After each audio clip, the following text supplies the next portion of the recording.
I've been very lucky and fortunate in my experience here in Kansas City and other places because I've worked in legendary establishments. I would work with Justin Richardson and Valdez Campos at Cafe Trio 10 years before people here understood what a craft cocktail bar was. I learned from and worked with incredible people. Troy Raines was the manager, classically trained at that first bar that I ever worked at, and he will forever be the greatest manager I've ever worked with in my life. No one even compares. I model everything I do after that man. A lot of people think of cocktails as modern. A lot of people think of those things as having been an invention, particularly post-Prohibition, and don't think about the history. What some people don't know is that fermentation has a very specific and functional point in the world. It would render, in ancient times, water that would otherwise kill you into a consumable thing, because the fermentation that happens in there would make a liquid that might be poisonous into something that's definitely drinkable, and the byproduct was alcohol. This was brewer's wort, as we know now, or distiller's beer, or regular beer. But if we go all the way back, Hippocrates was making wormwood wine in 500 BCE. In the 1600s, the English were serving cocktails like possets and sacks and fizzes long before America was even a country. The actual recipe for the old-fashioned, they can't really pin down a specific date on how and when that was particularly settled on. The first reference to something called a cocktail was in a newspaper in 1806. But I've seen people get completely waylaid by the minutiae in trying to discover the name and the roots and the history of the cocktail, and that's all missing the mark by quite a fair point.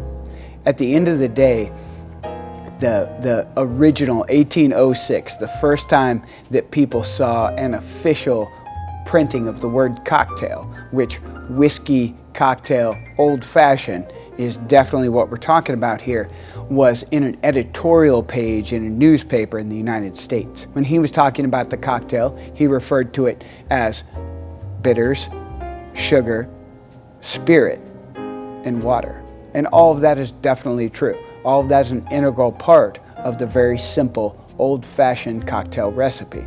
Everything else is kind of form following function.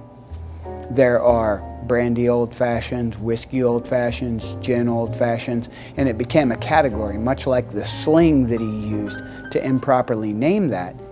Refrigeration, as it's used by everyone, was really only solidified in the 1920s. Some people think that Prohibition ushered in this craze to make good tasting things out of bad alcohol, but that's completely wrong. There was a long period in between the repeal of Prohibition until Joe Baum and Del DeGraff started working together at the Rainbow Room in the 1980s in New York that was at absolute best really foggy, not great, and filled with what I call disco drinks. This is when Blue Curacao would become a thing. Now, a lot of people know Blue Curacao, but they might not understand how closely related to Triple Sec that is. Triple Sec is orange Curacao. Blue Curacao is artificially colored orange Curacao. That is related to an island chain in the Caribbean named after the oranges that are famous from coming there, and all of that stuff is significant and important, but at the end of the day, the blue only came about as an artificial coloring so it glowed in the dark and looked really pretty in cocktails. That's not really form following function. That's like marketing gimmicks and scam nonsense and artificial coloring and flavoring, all of which the great history of American cocktails would buck against.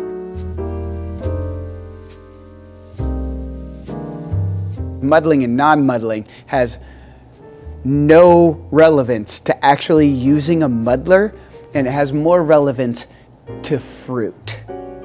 So historically, you muddled down a sugar cube and that made the paste that sweetened your beverage. After the disco era, what they would muddle is a cherry and an orange piece, and it would turn it into a horrifying fruit salad that made your cocktail look absolutely hideous. There would be a substantial split. People who didn't believe in the disco era cocktail and wanted something very, very simple. But what I would understand is that there's a lot of confusion if you're not a professional as to what the difference between those two things are. They look very similar. The modern cocktail renaissance where we live, the stuff that we do, the stuff that we enjoy right now, was largely ushered in by Dale DeGroff in the 1980s at the Rainbow Room in New York. He wanted to get a job. He wanted to get a job from Joe Baum, the greatest restaurateur in the biggest city and the most successful market in the entire world. And he didn't have a lot of experience. So when he went to Joe Baum, Joe's response was, "What do you got? What are you bringing to the party? What's your resume? What does this say?" And what Dale DeGroff did in that moment, it would change the entire world, was he would usher in the cocktail renaissance period that we live in now. Not because he really understood everything he was doing, but just to get a job. He would go and look up old hotel books, old hotel bar books, which is where Harry Craddock comes in. Harry Craddock ran the Savoy Cocktail Club, and that was extremely well regarded. It was the who's who and the what's what of cocktail for the old hotel bar programs way back in the day. I know Dale. I've done shots with Dale. We have had tequila shots on multiple occasions. He's a wonderful person, but he will even tell you, and he has in his book, The Essential Cocktail, which is the essential cocktail book in the entire world. You can run a multi-million-dollar cocktail program out of that book and that book alone, and I know because I've done it. My process for making the Old Fashioned would be born mostly out of necessity. I would want something that was incredibly delicious, that was exactly the cocktail I wanted, but the best thing to do would to have all of the ingredients prepared in advance. So what Justin Richardson at Cafe Trio did was to caramelize a sugar cube with an open flame and bitters and fire. What I would do was caramelize my sugar and prepare it in advance in a caramelized simple syrup, which achieved exactly the same thing and exactly the same flavor, but everything could be prepared in advance. I would balance my bitters blend very similar to the way that he did to make sure that the things that I were leaving out of the cocktail, primarily the smashed up fruit, those essences were still there. I want spice in full bready texture. If you go to my bar and you order an old-fashioned cocktail, you're gonna get silky, wonderful, deep, salty caramel sweetener.